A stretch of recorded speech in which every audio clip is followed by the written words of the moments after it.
Alright, so what was your initial reaction to the George Zimmerman verdict?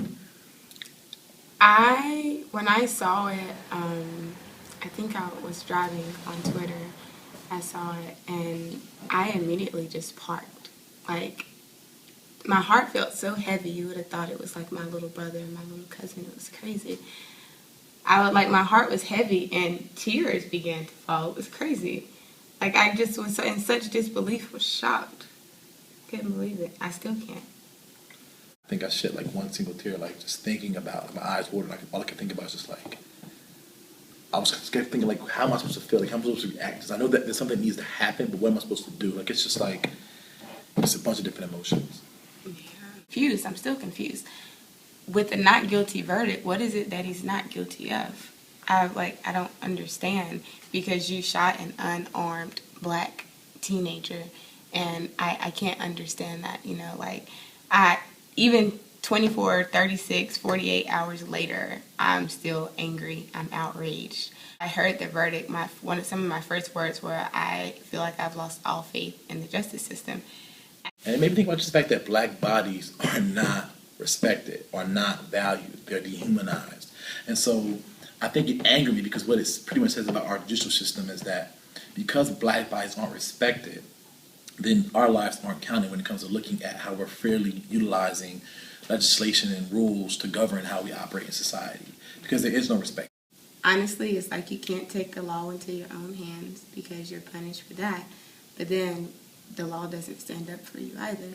So what can you do? Such a big thing for like our generation. It happened 50 years ago, and people are still able to get away with murdering, young black men as if it's nothing. So I'm just hoping and praying that there's some type of, not necessarily retaliation, but just something that can be done so that, this man doesn't just get to walk away scot-free and other people won't think that they can do the same thing. He's a thug, it's like, why do I have to dress a certain way in order to make you feel like or make you feel less worried? But the reality is that this isn't our world that we operate in. You have to go through so many different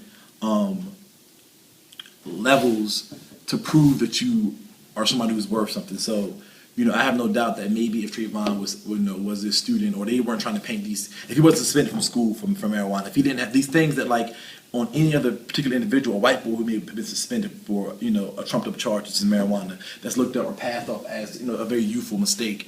In his case, because he's black, it's looked up as he's just danger or threat to society. He deserves to be murdered, and it's just like Yeah, you shouldn't have to walk around and some sort of like, just dressed up business casual every single day. If you want to chill and you're just J's, your Converse, your cargo, your shorts, have your hat on backwards, that's fine. I don't and it's sad though that if you do that, then automatically you're perceived as a threat.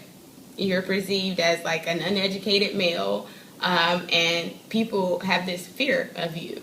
And they shouldn't. It shouldn't be that way. It shouldn't be that way at all. have to, in order to survive and thrive in this environment, you have to put on airs. You have to perform. So every day for me is a performance. Right. It's also, I think there's a level. So I've been able to tap into this amount of social capital.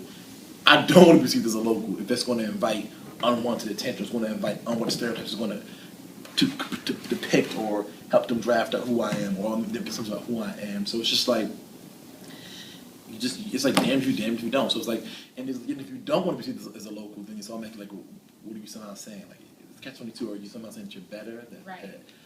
No, I just don't want to be shot. And it's so sad to say that you have to.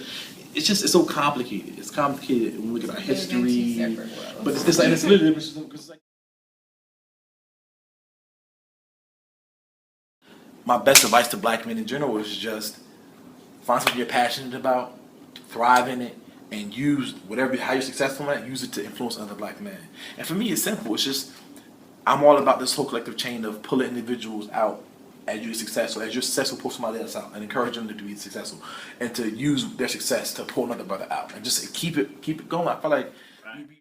Many times we sit there, we idolize the Malcolm X, the Martin Luther Kings, the Nelson Mandelas, and we look at these individuals as if they weren't moving with people. Exactly. One of my favorite civil rights leaders is the Black Panther Party, right? And I say that, when I say leaders, people thinking, oh, you mean Huey, oh, you mean Bobby Seale. No, I mean the entire political organization. Exactly. Also the Freedom Riders. Exactly. Right? Exactly. These collective actions, these individuals. Name one of the Freedom Riders.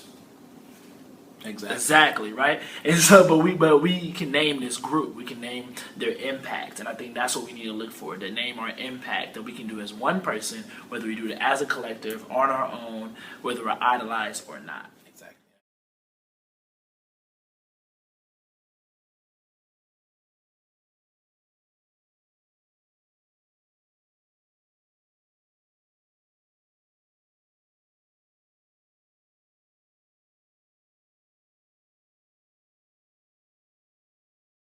I too sing America.